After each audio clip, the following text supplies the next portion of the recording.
Good morning, everybody. This is Josie with Cedar Creek Homestead, and excuse me, it's 2 degrees outside this morning. It's really cold. We've had a snowstorm here in Oklahoma. It's still snowing. We have more snow on the way for the next few days, and it's going to clear off tonight, which is going to make the temperatures drop into the negatives. And for Oklahoma, the last several years anyway, since I've lived here, we've had very, very few times that the temperatures got that low and that dangerous. And so this morning I'm going to make a little bit of breakfast. Blade is already out doing his chores. I still have some more chores I'm going to have to do today. And we also will have to go out several times just to make sure water is okay for the animals, and to make sure that the animals are okay themselves. And this is extreme weather. We can't stay out very long at all ourselves, because any kind of exposed skin within just a short time, 15 or 20 minutes, will run into trouble with any kind of bare skin. So I know that some of you, it looked like a big part of the country is suffering that right now. And so we'll all just pray for each other, pray that we all stay safe and stay warm. So far I fell one time outside, and it wasn't that I fell on the snow and ice. I got my feet tangled up fighting with the beagles to keep them in their pen, and I slipped and fell. And I fell one time just in the bedroom here, getting up yesterday morning, and I had throw pillows. How I always said that I had way too many pillows on the bed, and every night I had to put them in the floor. I put them in a place where I'm safe, but I put them in the floor, and I got up out of bed and slipped on one of those pillows, and we have tile floor, and that pillow slipped, and I slipped, and down I went on my knees, and I kind of popped my back a little bit, but hey, my back feels good, so I'm doing good that way. The kids have fell several times, and I hope that you're being careful and you're watching those falls, because make sure that you're trying to carry a cell phone or something with you, so that if you do fall out there, the temperatures are the way they are, it could be a real emergency situation. So be careful, and we're going to make a little bit of breakfast this morning. Now, I've already had my biscuits made, and I've got some ham, and I've made white gravy for me, because I'm going to make chocolate gravy for the kids, and this was one of Howie's favorites, and I don't like chocolate gravy on biscuits. I like to wait until it's cool and eat it like pudding. So I'm going to move this little trivet out of the way, and I'm going to get this made for us. And we're going to use some simple ingredients to make this, and it'll make it for a little treat for your kids, and hopefully they'll enjoy it. So what I'm going to put in this bowl to start with this morning is I'm going to put a cup of sugar.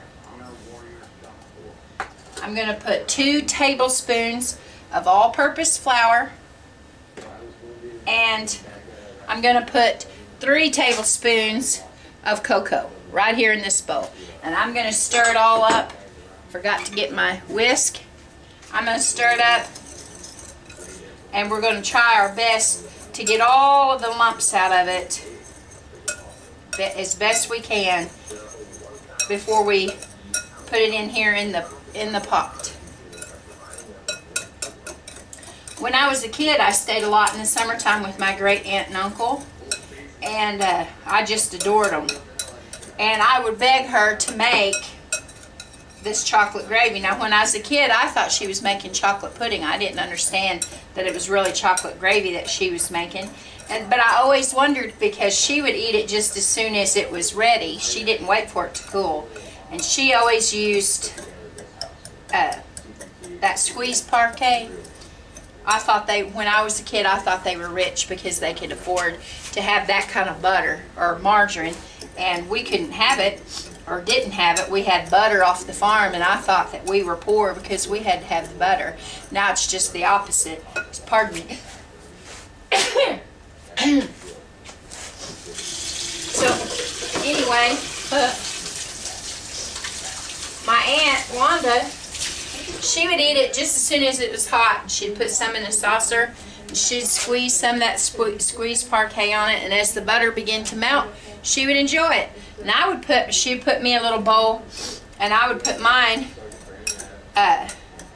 in the refrigerator and let it cool, and then I would put whipped topping on it, and I would have it as pudding. And the whole time I was growing up, I never realized it was chocolate gravy that I was eating. So when Howie and I got married, he wanted chocolate gravy. He said, you know, that that's what they grew up on. And so first time it was made, he put it on his biscuits, and I tasted it. It was too sweet for me to put on a biscuit. I just didn't like it that way. I like white gravy with my biscuits, and then I like, you know, biscuits with honey or jam or whatever. But I just don't prefer that. So anyway, you mix it up to where, you know, you're going to get all, I hope the lighting is good. Let me, anyway, you get all of it mixed up, and you try to get all the lumps out that you can. And so then you're going to get you a pretty good heavy bottom pot here so that you don't scorch it. And turn your fire on, or your element. I have a gas stove. And you're going to add 1.5 cups of milk to your pan.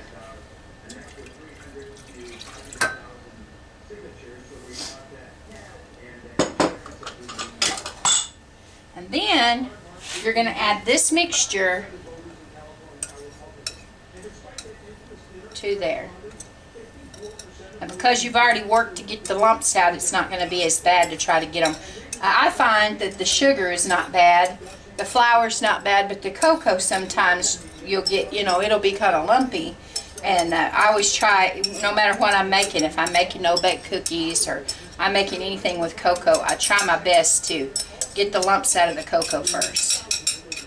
Remember what I said, I watched a lady make a recipe that looked really good, and I may try it, and if I like it, I may put it on here for you guys as well. And she used Alfredo sauce, and she used spaghetti sauce, but she put them in her pan, and she left probably, I don't know, half cup or so of each of the sauce in their bottles. And I thought to myself, oh man, I know what I'd be doing. I'd be getting every little bit out of there. But that's just how I was raised, that you know, it's good to the last drop. even growing up, when we would use ketchup, of course, you know, back when I was growing up in the 70s, the ketchup bottles were glass, so you had to be a little bit more careful with them. But you know, as they become plastic, you're able to do it more. But we would turn it upside down and kind of do like this, and all of the ketchup that was in the bottom of the bottle would go up to the top where you could get it out. That's how we did it. We got as much out as we possibly could. And so I saw that lady make that, and I thought, man, she had at least 1/2 cup of sauce that she could have added to it. And so anyway, that's why I was scraping that bowl. I wanted to make sure that I got it all. So now what you're going to do is you're just going to start cooking this on medium heat, and don't walk away from it because you'll scorch it, but you just keep stirring it, and it's going to get thick for you. And when it gets thick, we'll take it off the fire, and we have one more ingredient that we'll add to it, and then you'll be able to eat it. You'll either eat it like on a biscuit, sop it up with the biscuit, or you'll wait till like what I do, till it's cold and eat it as pudding. Like I said, when I make this recipe for Blake, Howie loved it, and when I made it for them, I had to make chocolate gravy and biscuits and some kind of meat, eggs usually. It was usually a Saturday morning breakfast because you know, they worked the business through the week and the farm, but he didn't really have time to stop for a big breakfast during the week because he was trying to farm and do the business. And then Wednesday nights he was doing church, so it was really busy on Wednesdays. But it's usually a Saturday meal because then Sunday we had church and we didn't have time to make a big. So this was usually a Saturday breakfast for us, and I always made white gravy because I didn't enjoy it the other way. So Blade and Cheyenne are out in the cold, and I have some more news to tell y'all. I had some video of the little calf. She's doing good. We moved her out in the barn, and she was standing on her feet, starting to get strong. Mama was feeding her. So yesterday I had a clip showing the snow and what the weather was, and I was going out. Well, you guys, I went out, and the little calf, she didn't make it. I don't know if it was because of what was wrong with her or because the temperatures. We had her dry. She was dry. She was in a barn, warm, but sometimes that just happens when you start off on the wrong foot, and she didn't make it. So that's 2 calves we've lost during the winter time. We lost one just the other day. And you know, that hurts, losing that kind of stuff on the farm. And I hated to tell you guys that because so many of you was wondering and worried about the little calf, and one of you suggested a good name for her. But yeah, I went out yesterday and she didn't make it. But that's how life is sometimes. We don't understand why that happens, you know.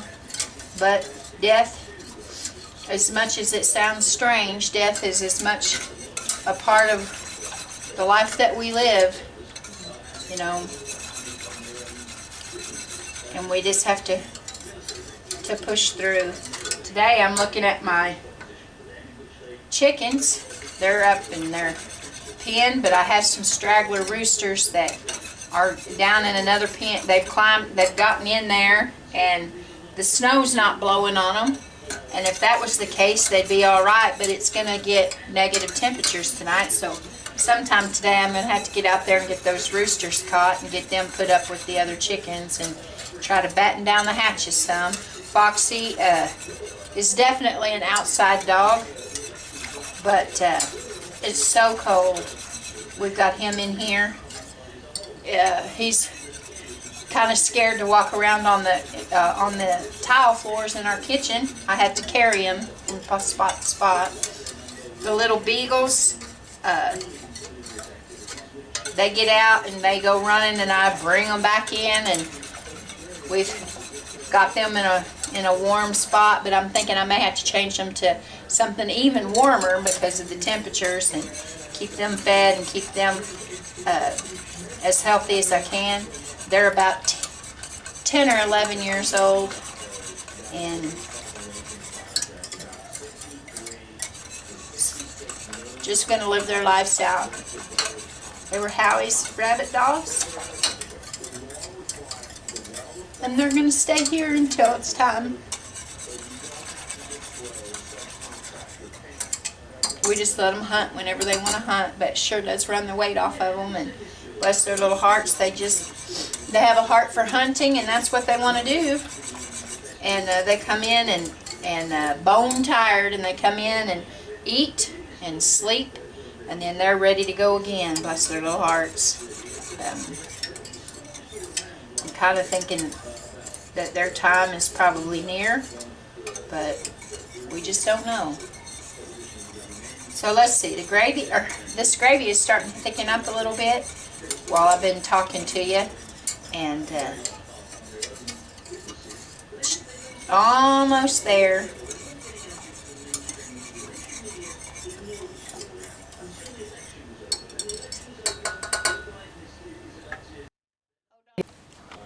Okay guys, so breakfast is ready. The kids will be in just a little bit, and we'll sit down to our Saturday breakfast. This is a Saturday breakfast, but it's Monday that I'm fixing it. So anyway, I hope you guys enjoyed making chocolate gravy with me. Hope you make it and enjoy it with your family, even if you have it as pudding instead of gravy. I hope y'all have a nice day. Keep safe, keep warm, stay in if you can. This is no joke. The temperatures that are here in Oklahoma, and from the maps I can tell that a lot of you are having the same kind of weather. Be careful, take care, and you know, we love all of y'all. We appreciate you.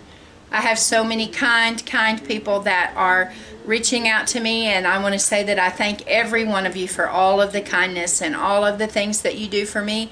Your prayers, most of all. And this is Josie from Cedar Creek Homestead, and until next time, then we'll have a good little breakfast.